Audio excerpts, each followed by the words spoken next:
Hej, jeg vil fortælle lidt om de her to trekanter, der er her, og de her formler, som står i formeloversigten nedenunder.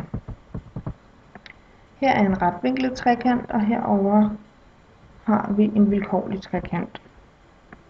Hvis vi tager de to formler, der står her, så kan man bruge dem, hvis man gerne vil regne arealet af en trekant ud. Hvis vi tager den retvinklede trekant først,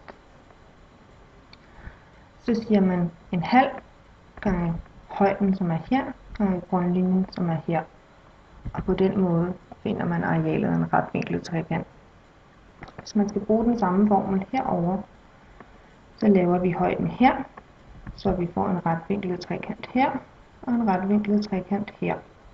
Så har vi grundlinjen her. Så på den måde kan man også bruge den formel til at regne en vilkårlig trekant ud. Hvis vi tager den her formel her nedenunder, så er den god. Herover i en vilkårlig trekant, hvis vi siger A er her, og B er her, og sinus C er her, så kan vi bruge den her formel til at regne den her ud. Her har vi Pythagoras læresætning. Den kan vi bruge i den retvinklede trekant her, hvis vi gerne vil regne en af siderne ud. Hvis vi for eksempel kender den her side og den her side, som er A og B, men vi kender ikke C som hypotenusen, så kan vi på den måde bruge den her formel, Pythagoras læresætning, til at regne hypotenusen ud.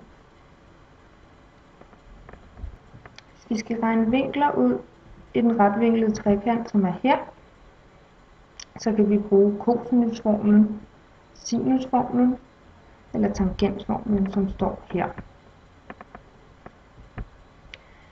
For at regne vinkel A ud, som er her, i kosinusformlen, så tager vi den brystliggende katete, som er B, og her tager vi hypotenusen, som er C. Den måde kan man bruge kosinusformlen til at regne vinkel A ud. Sinusformlen,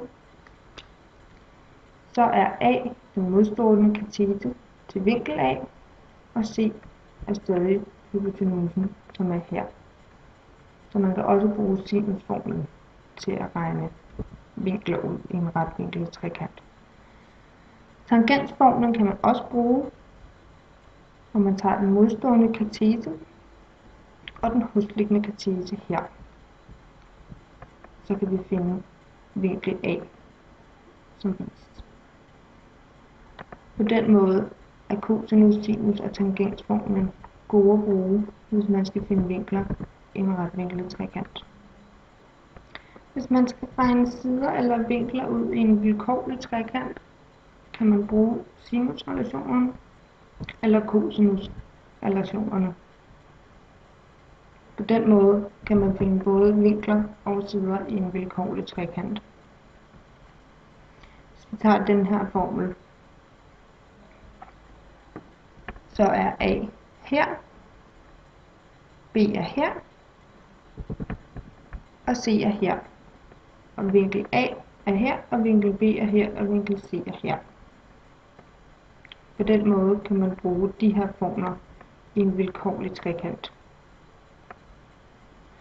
Det var det. Jeg håber, at det var lærerigt. Det har det i hvert fald været for mig.